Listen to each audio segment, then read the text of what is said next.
कसे आहात सगळेजण? सगळ्यांना श्री स्वामी समर्थ. यावेळी टाईम सांगेन तर रात्रीचे 9 वाजलेले आहेत. बाहेरचं दार वगैरे सगळं बंद केलेलं आहे, कारण बाबांचंही जेवण झालं, बाहेर गेलेले आहेत, कोणी नव्हतं घरी आणि बाहेर हवा पण तशीच भयानक आहे. म्हणून म्हणलं बाहेरचं मेन दारच बंद करायचं, कारण आता येणार जाणार कोणी नाही, म्हणजे बाबा घडी घडला येत असतात. पण आता बाबा जेवण करून बाहेर गेले आहेत आणि लवकर येणार नाही आहेत आणि आणखीन पतिदेवी आलेले नाही आहेत. तर म्हणलं येईपर्यंत उपमा बनवून ठेवायचा.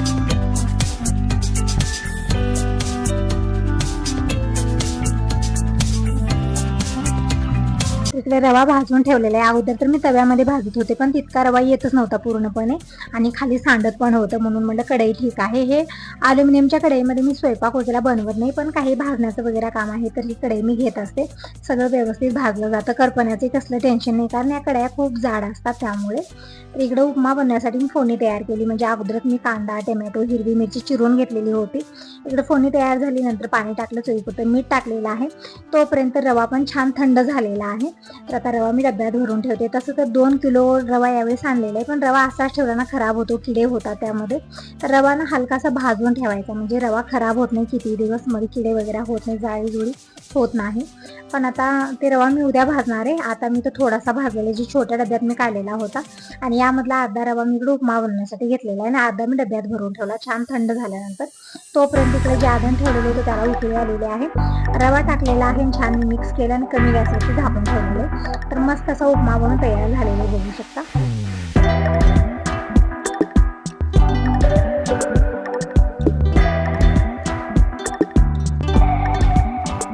आणि थोडासा रवा खाली पण सांडलेला होता. ते रव्याचे छोटे छोटे कण खाली पडले आणि पायदूत पडले ना, पायाला चिटकतात आणि खूप असं हे होतं.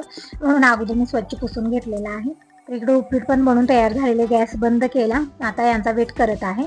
तुम्ही विचारत होता जी गॅरेजमध्ये कामाला मुलगा आहे तो घरीच राहतो का? तर होत आहे ना, तो घरीच राहतो. बाहेर आवाज आला, तेच बघत होते की कोण आलेला आहे. तर एकदम अंधार आहे बाहेर, बघू शकता तुम्ही, खूप अंधार आणि घरं नाहीत ना, खूप भीती वाटते. त्यामुळे दार काढण्या अगोदर मी एक वेळा बघते की बाहेर कोण आहे, म्हणजे आवाज देत आहेत. तर हे सगळेजण आलेले आहेत, 2 जणी आलेले आहेत. तर दूध घेऊन आलेत, म्हणजे आजकाल दूध येणं बंद झालेलं आहे, त्यामुळे 2 दिवसाला एक वेळा दूध घेऊन येतात संध्याकाळी.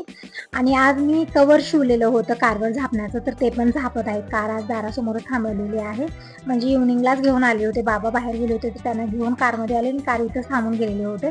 आणि तेव्हा त्यांच्या लक्षात आलं की कवर फाटलेला आहे. आणि फाटलं तर असं फाटलेलं होतं की त्याचा एक तुकडाच निघालेला होता.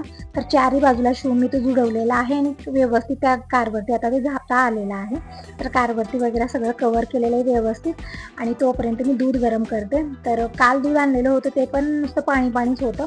तेच म्हणत आहेत आज दुसरीकडून आणलेलं आहे, हे दूध कसं आहे बघ म्हणत आहेत. हे पण दूध तसंच आहे, सेम आहे, काहीच फरक नाही. अर्धं दूध आणि अर्धं पाणी आहे. इतकं पाणी घालून काय दूध देत असेल काय माहिती. थोडंसं दूध 10 रुपये जास्त घ्यावं, पण दूध चांगलं द्यावं असं वाटतं. पण काय करणार, दूध चांगलं व्यवस्थित भेटतच नाही आहे. ते गावाकडून जे अगोदरचे दूध येत होतं ना, ते बंद झाल्यापासून खरंच बघा दूध घरी असल्यासारखं मला वाटतच नाही आहे. तर म्हणलं मी उद्यापासून आणू नका, बंदच करा. डिकाशन चहा घ्या तुम्ही पण माझ्यासोबत. तसं तर मी दुधाचा घेत नाही आहे. त्यांना पण म्हणलं ताक दही सगळं बंद, जोपर्यंत त्या भयाचं दूध येत नाही तोपर्यंत काही नको. तर इकडं मस्त गरमागरम उपमा बनलेला आहे, जी गॅरेजमध्ये कामाला मुलं त्याच्यासाठी जेवायला वाढलेलं आहे.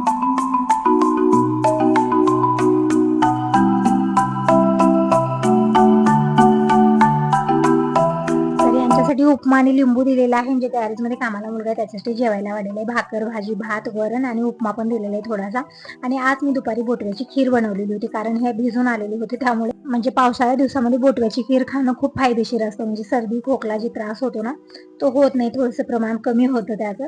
म्हणून दुपारी बनवलं होतं आणि तर मी तीच खीर गरम केलेली आहे. आणि जे गॅरेजमध्ये कामाला मुलगा आहे त्याच्यासाठी मी दिलेली आहे तूप टाकून. आणि इकडे बाबांची तब्येत आज ठीक वाटत नाही, दुपारी पण त्यांनी व्यवस्थित जेवण केलं नाही आहे. म्हणून बाबांसाठी इकडे मी पीठ शिजवत आहे. तर इकडे बाबांना हे खूप आवडतं, उपमा सुशेला असं काही बनवून द्या खाणार नाहीये, पण हे जे पीठ म्हणजे आंबील म्हणतात त्याला, हे त्यांचं फेवरेट आहे. तर लसणाची फोडणी दिलेली आहे आणि थोडंसं पीठ मी इथं बेटर बनवून घेतलं आणि उकळत्या पाण्यात टाकलेलं, म्हणजे जे आधण ठेवले त्यामध्ये टाकलं आणि छान शिजून घ्यायचं आहे. तर इकडे हे मस्त आंबील बनलेले, बाबांची फेवरेट, आणि आमच्यासाठी उपमा घेतलेला आहे. हे पण फ्रेश झालेले आहेत आणि सगळ्यांना बाहेर ताटल्या नेऊन देत आहेत. म्हणजे सगळेजण एकत्रच हॉलमध्ये बसून टीव्ही पाहत आम्ही जेवण करतो. दिवसभर तरी सगळ्यांना धावपळ असते, घाई गडबड असते. एकांचं जेवण म्हणजे कधी कोणी जेवतं तर कधी कोणी जेवतं असं होतं. सगळ्यांचं एकत्र जेवण होत नाही दिवसभरात, पण रात्री मात्र आम्ही सगळेजण एकत्र जेवण करतो, कारण यावेळी तितकी घाई नसते, कोणाला कुठे जायचं नसतं, थोडंसं निवांतच असतं. तर इकडं घेतलेलं आहे सगळ्याला जेवायला. तर तुम्ही या सगळेजण जेवण करायला. जेवण खाणं झालं, सगळी रात्रीची कामं आवरून झोपलेली होती. ही सकाळची वेळ आहे. सगळ्यांना गुड मॉर्निंग. श्री स्वामी समर्थ.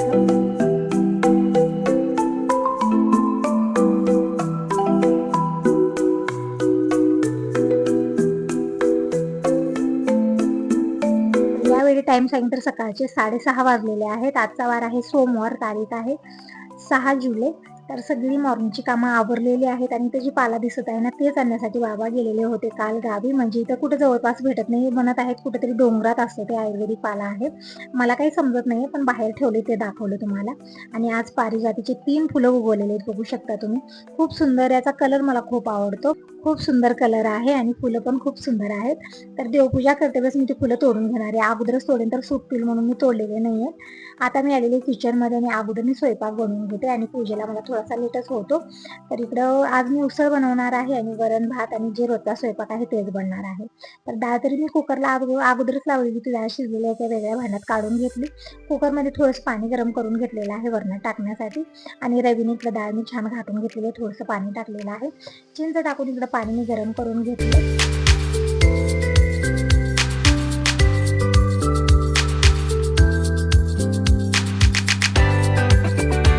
उसळ बनवण्यासाठी अगोदर हरभरे शिजून घ्यायचे, थोडंसं मीठ टाकून, म्हणजे एक शिटी देऊन घ्यायची आहे. तर बघू शकता हे खूप जास्त अंकुरित झालेले आहेत, खूप लांब लांब मोड आलेले आहेत.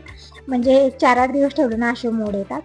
तर इकडे हरभरे सगळे मी स्वच्छ धुवून घेतलेले आहेत. मोठं कुकर घेतलेलं आहे, यामध्ये 2-3 पाण्यात धुवून घेतले. आता थोडंसं पाणी आणि चवीपुरतं मीठ टाकून मी इकडे हरभरे शिजवून घेते. फक्त एक शिटी द्यायची, एकदम परफेक्ट मऊ सुद्धा शिजून तयार होतात. तर इकडे हरभरे शिजवले, मीठ टाकलेले जे हरभरे असतात ना ते असेच खायला पण खूप छान लागतात, म्हणजे फोडणी देण्याची गरज नाहीये. पण मी देत असते, कारण गरम गरम खाणार कोणी नाही, टिफिनला द्यायचं असतं. कधी लवकर नाश्ता होतो तर कधी लेट करतात, मग तोपर्यंत ते थंड होतं, म्हणून मी फोडणी देते. म्हणजे नंतर थंड झाल्यानंतर खाल्लं तरी छान चविष्ट लागतं हे उसळ.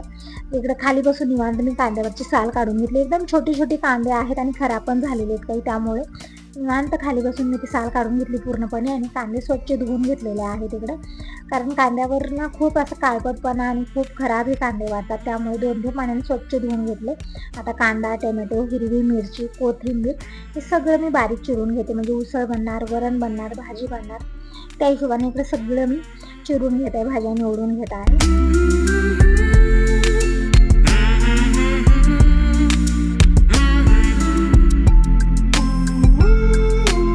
आणि ही कामं थांबल्या थांबल्या केली ना भरपूर वेळ लागतो आणि पाय पण दुखतात. आणि तसं तर आपली सगळी कामं थांबूनच होत असतात, म्हणून म्हणलं जी कामं बसून करायला जमतात ती कामं निवांत मी बसून करते.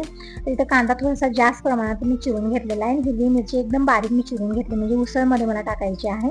एकदम मोठी मोठी टाकली ना सगळी वेचून काढतात, त्यामुळे मिरच्या मी फक्त 2च टाकते, पण एकदम बारीक चिरून टाकते म्हणजे काढता येऊ नये.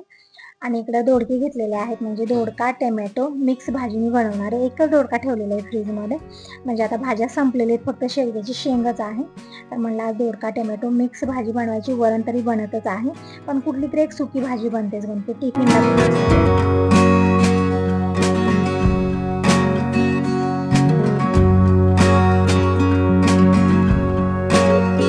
सगळ्या भाज्या निवडून झालेले, टोमॅटो, हिरवी मिरची, कांदा, कोथिंबीर सगळं एकदम बारीक मी चिरून घेतलेलं आहे. तोपर्यंत कुकरला एक शिटी झालेली आहे. तर आता हे जे हरभरे आहेत ना ते छान शिजलेले आहेत, तर काढून घेऊया. तर इकडे चाळणी ठेवलेली आहे, कारण शिटीतली हवा जाईपर्यंत मी पुढची तयारी करून घेते. तर इकडे लसूण पण मी वाटून घेतलेलं आहे. लसूण एकत्रच मी 8 दिवसाचा सोलून ठेवलेला आहे, म्हणजे सकाळी पटकन आपल्याला भेटून जातं, नाहीतरी वेगळं सोलणं वाटणं भरपूर वेळ जातो. तर इथं काय हवा जातच नव्हती कुकरची, म्हणून मी काय केली, शिटीच काढून बाजूला ठेवली, म्हणजे थोडंसं लवकर टोपण निघेल. आणि इकडे ठेवलेली दुसरी कढई छान गरम झाल्यानंतर तेल घेतलं. तेल तापल्यानंतर यामध्ये जिरं, मोहरी, कढीपत्ता आणि खूप सारा कांदा टाकलेला आहे. म्हणजे वरणाची तयारी मी केलेली आहे, फक्त वरणाला फोडणी द्यायची आहे मला. आणि इकडे तोपर्यंत कुकरचं टोपण पण निघालं, म्हणजे सगळी हवा निघून गेली आणि टोपण निघालेले. तर चाळणीमध्ये हरभरे वतलेले आहेत, म्हणून छान मऊ सुद्धा शिजलेले आहेत हे हरभरे. तर असेच गरमागरम खायला पण छान लागतील. पण मी फोडणी देत आहे, जसं मी तुम्हाला म्हणले की लवकर खाणं होत नाही यांना, थंड होतात तोपर्यंत. आणि इकडे वरणाला मी फोडणी दिली आहे, वरून थोडासा मसाला टाकला. एक उकळी यायचा वेट करूया. तोपर्यंत मी इकडे पॅनमध्ये तेल घेतले. तेल छान तापल्यानंतर जिरं, मोहरी, कढीपत्ता टाकला. खूप सारा कांदा, हिरवी मिरची टाकलेली आहे. परतून घेतल्यानंतर टोमॅटो टाकलं आणि हळदी पावडर, थोडीशी लाल मिरची पावडर टाकलेली आहे, थोडासा मसाला छान परतून घेतलं. मस्त अशी फोडणी बनवून तयार झालेली आहे. तर जे हरभरे आहेत शिजवलेले ते टाकलेले आहेत आणि परतून घेतलेले आहे. आता वरून थोडीशी कोथिंबीर टाकूया. म्हणजे मी फोडणीमध्ये थोडीशी कोथिंबीर टाकलेली आहे आणि वरून पण थोडीशी वरणामध्ये आणि उसळमध्ये मी कोथिंबीर टाकलेली आहे. खूप छान टेस्टी उसळ बनून तयार झालेली आहे आणि उसळ खूप चांगली असते, खूप फायदेशीर असते. म्हणजे अंकुरित कडधान्य खाल्लं पाहिजे. मूग असो, हरभरे असो किंवा वटाणे वगैरे आपण छान अंकुरित करून खाऊ शकतो. छान लागतात. कच्चं खाणं तर खूप चांगलं असतं, पण मी उसळ बनवते. उसळ पण फायदा करते. इकडे मस्त अशी उसळ बनलेली आहे, वरण भात बनलेला आहे. आता मी बनवत आहे भाजी. म्हणजे सगळी इकडे तयारी मी अगोदरच करून ठेवलेली होती, त्यामुळे आता झटपट स्वयंपाक होतो, जास्त वेळ लागत नाही. जेव्हा घाई गडबड असते अशा पद्धतीनं करायचं. म्हणजे सगळं अगोदरच तयारी करून ठेवायची, चिरून वगैरे ठेवायचं आणि पटपट फोडण्या देणं आपलं म्हणजे होऊन जातं. म्हणजे आजकाल ना अशी घाई गडबड असते सगळ्या ताईंना. सकाळी सगळेजण जाणार असतात, 9 वाजेपर्यंत टिफिन रेडी करायचं असतं. नवरे ऑफिसला जातात, मुलं शाळेत जातात, मग टिफिन लागतं सगळ्यांना. तर थोडीफार तयारी, थोडासा नियोजन अशा पद्धतीने केल्यानं सगळी कामं आपली झटपट होतात. इकडे फोडणी तयार झाली, फक्त लसूण टाकून मी भाजी बनवलेली आहे. खूप छान टेस्टी भाजी बनवून तयार होते. पाणी टाकलेलं आहे आणि चटण्या टाकलेल्या आहेत. म्हणजे थोडीशी लपत भाजी म्हणतात ना तशी टाकलेली आहे. थोडीशी टोमॅटोची चटणी ठेवलेली होती, ती पण मी गरम करून यामध्येच टाकलेली आहे. बघू शकता इकडे मस्त अशी लपत भाजी बनवून तयार झालेली आहे. मी थोडीशी मसुरीची डाळ पण टाकलेली आहे. तुम्ही म्हणताल आता मसुरीची डाळ धुवली नाही ताई, तर घरी बनवलेली डाळ आहे. मसुरा स्वच्छ धुवून मी घरी छोट्या चक्कीवर ही डाळ बनवलेली आहे, त्यामुळे वेगळं धुण्याची गरज नाही.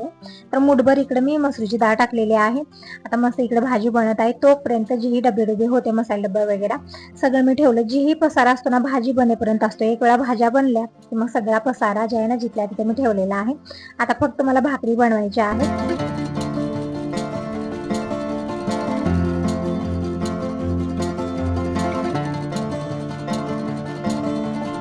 तर इकडे ज्वारीचं पीठ घेतलेलं आहे आणि थोडंसं मी चिकन घातलेलं आहे, कारण पीठ दळून खूप दिवस झालं, त्यामुळे ना चिकन येत नाहीये. आता शेवटचं थोडंसं राहिलेलं, फक्त 2 दिवस जाणार आहे. दळण पण करायचं आहे, आणखीन दळण केलेलं नाहीये मी.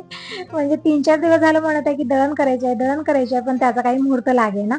आता पीठ पूर्ण संपलेलं आहे, फक्त थोडंसं राहिलेलं आहे. तर आज काही ऑप्शन आहे, आज दळण करायचंच आहे मला. तर वरून ज्वारी आणायचे असतात ना, त्यामुळे थोडासा प्रश्न पडतो. बाकी काही नाही. इथं असलं ना इथल्या इथं मी केले असते. स्टोरूम मधून घेऊन यायचं, मग थोडासा प्रश्न पडतो. मग असू दे म्हणत असते. तर बाबा आंघोळीला गेलेले आहेत, तोपर्यंत मी भाकरी बनवून घेते पटकन. तर इकडे मी थोडंसं मी चिकन घातलेलं आहे छान. म्हणजे चिकन म्हणजे काय असतं, पाण्याला उकळी आल्यानंतर ते पाणी पिठात टाकायचं आणि छान मिक्स करून घ्यायचं आणि छान पीठ मळून भाकर थापायची. एकदम छान चिकन येतं, म्हणजे भाकर चिरणार नाही. कारण तर चिकन नसतं ना भाकर चिरते. तर इकडे बघू शकता एकदम मस्त अशा ज्वारीच्या भाकरी बनवून तयार झालेल्या आहेत. आता ही सगळी कामं झाली, आता देवपूजा राहिलेली आहे. तर अगोदर मी देवपूजा करून घेते. आज तसं तर थोडासा लेट झालेला आहे मला पूजेला, कारण अगोदर स्वयंपाक असतं, टिफिन भरणं सगळ्यांचं आवरायचं असतं. म्हणजे जी कामं अगोदर करायची ती मी अगोदर करते आणि जी कामं निवांत होऊ शकतात नंतर ती कामं मी निवांत करते. आणि सकाळी धावपळ पण खूप असते ना, म्हणजे थोडंसं तिकडे पळा, थोडंसं इकडे पळा, एक वेळचं जेवण होईपर्यंत अशी धावपळ असते आपल्या मागं. म्हणून म्हणलं निवांत देवपूजा करूया अगोदर. ज्यांचं म्हणजे यांचं सगळ्यांचं आवरून देऊया. बाबांचं थोडंसं लवकर होतं, हे टिफिन न्यायला लवकरच येतात, आल्यानंतर घाई गडबड करत असतात, त्यामुळे येईपर्यंत टिफिन भरून ठेवते. तर इकडे एका डब्यामध्ये उसळ भरलेली आहे, एका डब्यामध्ये भाजी, एकामध्ये वरण भात. हे सगळं मला पण 3 डब्याचं टिफिन आहे, त्यामुळे प्रश्न पडला की आणखी एक डबा द्यावा लागणार आहे. म्हणून मी एका छोट्या डब्यामध्ये इकडे वरण देणार आहे आणि 3 डब्यामध्ये उसळ भाजी आणि भात मी घालणार आहे. आणि इकडे संघ बाबांना पण जेवायला वाढत आहे मी. भाजी उसळ खाणार नाहीत, कारण कानाचा त्रास खूप होत आहे त्यांना, त्यामुळे हरभऱ्याचं कुठलंही काही खात नाहीये ते, मग उसळ दिलेली नाहीये. दोडक्याची भाजी, वरण, गरमागरम भात आणि इकडं मस्त अशी गरमागरम ज्वारीची भाकर आणि थोडीशी चटणी. मी कारव आणि शेंगदाणा मिक्सची चटणी बनवून ठेवलेली होती, ती चटणी दिलेली आहे. बाबांना अगोदर जेवायला वाढलं.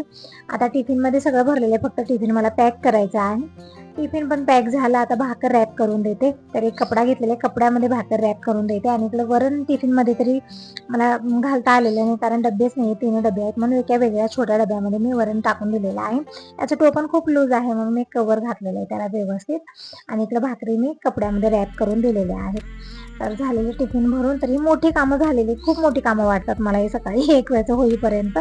मग त्यानंतर आता देवपूजा, जी आपली घरची छोटी मोठी कामं आहेत ते, म्हणजे दुपारपर्यंत मी थोडंसं निवांत राहते. मग परत दुपारी 1 वाजता टिफिन न्यायला येतात, तेव्हा पण अशी धावपळ असते. तर झाले टिफिन भरून, आता पटकन मी देवपूजा करून घेते. फुलं पण आणलेली नाहीत, अगोदर फुलं घेऊन येते. आज पारिजातलाही 3 फुलं लागलेली आहेत, तर ती फुलं मी घेऊन येते.